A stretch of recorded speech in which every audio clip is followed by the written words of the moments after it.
Messieurs, dames, aujourd'hui, j'aimerais qu'on se mette d'accord sur une ou 2 choses.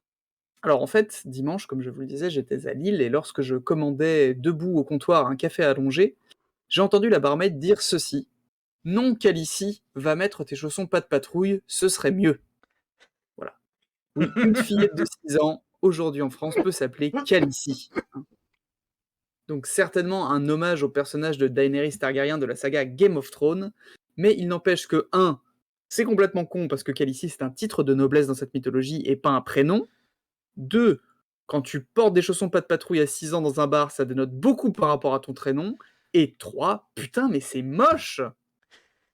Alors déjà oui, pardon, premier disclaimer pour Jean-Jules qui nous dit dans le chat: «Oui, moi Game of Thrones, j'ai pas aimé et en plus la bataille de Winterfell, j'ai rien vu sur mon écran». Jean-Jules, si t'as pas aimé, pourquoi avoir regardé les 8 saisons sans être foutu de régler le contraste de ta télé, mon con, hein? Tu as le droit de ne pas aimer, Jean-Jules, je ne dis pas le contraire, mais est-ce que ça ne serait pas juste du snobisme pour ne pas aimer ce que les gens ont adoré pendant longtemps et que tu cherches à te démarquer de la plèbe qui n'a pas de culture ni de goût d'après toi, hein? D'où ta passion, Jean-Jules, pour les films de Tim Burton, pardon, tes 5 premières années d'école d'art et ta lecture politique de Hunger Games. Bref. Revenons-en à cette pauvre gamine et à son prénom de merde. Non, je ne vous listerai pas toutes les fautes de goût, car je pense que les pauvres Kevin Naruto, prénom composé, et Clitorine vont trouver ça chiant d'atteindre la fin du top 10 pour entendre leur blaze.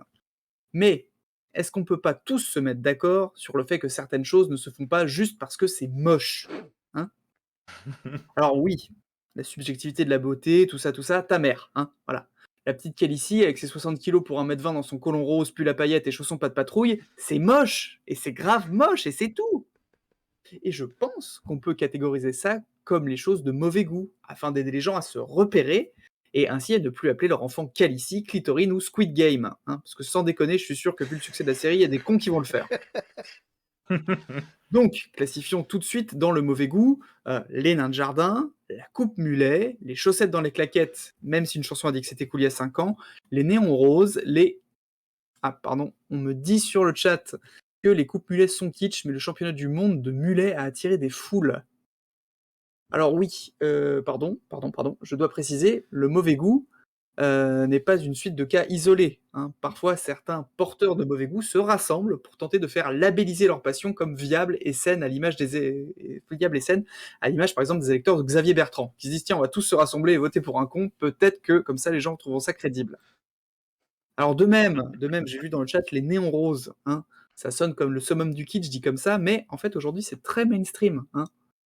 Depuis déjà quelques années, les affiches de cinéma ont tous le même nuancier fait à base de stabilo, qui vous donne des trucs à la Stranger Things ou à la Wonder Woman 1984, hein.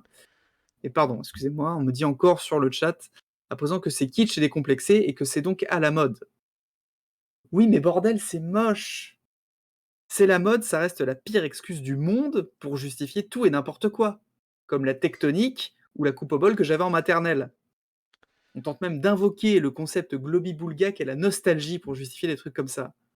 Mais c'est la nostalgie d'un temps qu'on n'a pas connu en général, parce que je vous le rappelle, tous ceux qui ont connu les années 80 aujourd'hui sont vieux, je le rappelle. Et ils vous confirmeront tous comme des vieux cons que c'était mieux avant, jusqu'à ce que je leur fredonne le refrain de «Est-ce que tu viens pour les vacances?» de David et Jonathan. Et là, ils se rappelleront que leur mémoire est comme le tri et l'immigration selon Marine Le Pen, sélective. Voilà. Et alors, pardon, excusez-moi, on me dit encore quelque chose sur le chat. On me dit que j'exagère et que comme ce brave Jean-Jules, je fais moi aussi du snobisme. Et je crois que c'est malheureusement vrai. Oh. Autant la coupe mulet me fait réellement gerber, autant j'aime bien porter des chaussettes dans mes claquettes car c'est plus confort. Et aussi, j'avoue que les couleurs criardes ne me gênent pas et que c'est juste leur omniprésence qui me fait un peu chier. Oui, j'en suis écœuré et du coup, je m'en prends à ceux qui aiment plus ou moins ça, ou du moins ceux qui le supportent. Ce qui est mesquin, je le reconnais. Le goût est une affaire d'interdépendance où les frontières sont très poreuses, je l'avoue. Mais on peut malgré tout élever des normes et ensuite les renverser afin de pouvoir construire une identité culturelle et pour assumer de dire que ça là, ça c'est moche. Et pour cela, je vous propose que nous nous mettions tous à développer nos goûts en les cultivant, en les confrontant et en acceptant de les remettre en question. Parce que si on ne fait pas ça, qu'est-ce qu'on est? Eh bien, je vais vous le dire. Nous sommes Russes. Et Monsieur Carlos, je vous invite à afficher cette image qui voilà, merci beaucoup. La Russie, le goût, tout est là. Waouh! Donc oui, on peut dire que tous les goûts se valent, mais du coup, on arrive à ça et ce sera tout, je vous remercie.